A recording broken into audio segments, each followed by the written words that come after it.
Hello everyone, welcome to our channel. तो आज हम पढ़ेंगे विभिन्न अलंकार और उनके उदाहरण। तो चलिए स्टार्ट करते हैं। हमारा पहला अलंकार है उपमा अलंकार।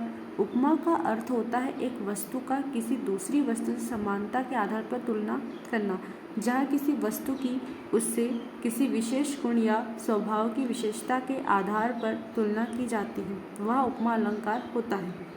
जैसे हम इसके उदाहरण से समझते हैं। सीता का मुख चंद्रमा के समान सुंदर है।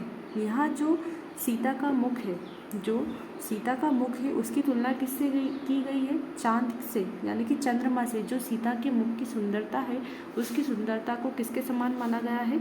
चंद्रमा के समान। तो यहाँ सीता के मुख को किसकी उपमा दी गई है? चंद्रमा के समान। दूसरा अलंकार है हमारा भ्रांतिमान अलंकार। भ्रांति यानी कि हमें किसी चीज़ का भ्रम हो जाना। तो चलिए देखते हैं।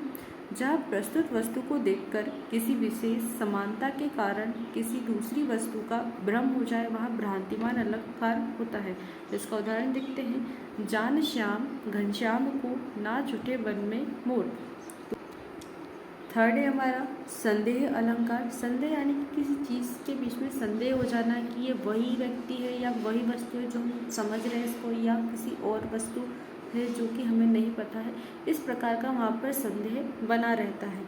जहाँ रूप रंग और गुण की समानता के कारण किसी वस्तु को देखकर यह निश्चित ना हो कि वह वही वस्तु है, वह संदेह अलंकार होता है।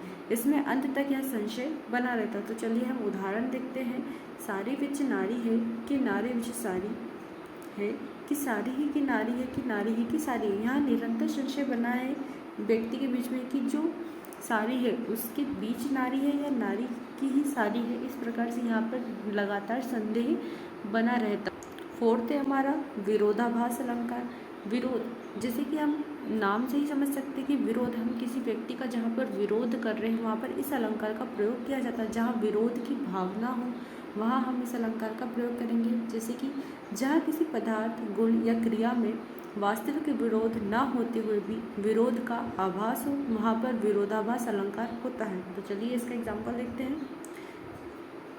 यह अनुरागी चित्त की गति समझे नहीं कोई, जो बूढ़े श्याम रंग जो उज्ज्वल हो जाए। यहाँ पर व्यक्ति की जो वृद्धावस्था, जो उसकी किशोर अवस्था से लेकर वृद्धावस्था तक के समय को बताया गया है।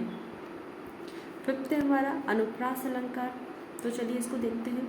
जहाँ काव्य में एक या अनेक व्यंजन वर्णों की पास पास तथा क्रमानुसार आवृत्ति हो, उसे अनुप्रास अलंकार कहते हैं। देखिए, अनुप्रास अलंकार का मतलब जहाँ काव्य में किसी एक शब्द या एक वर्ण की बार बार आवृत्ति यानी कि उसे बार बार दोहराया जाए, तो वहाँ पर कौन सा अलंकार होगा?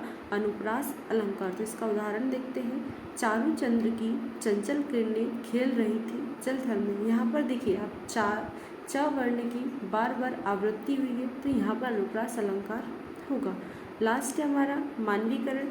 मानवीकरण जहाँ प्राकृतिक वस्तुएं जैसे पेड़ पौधे, बादल आदि मानवीय भावना का वर्णन हो, वहाँ मानवीकरण अलंकार होता है।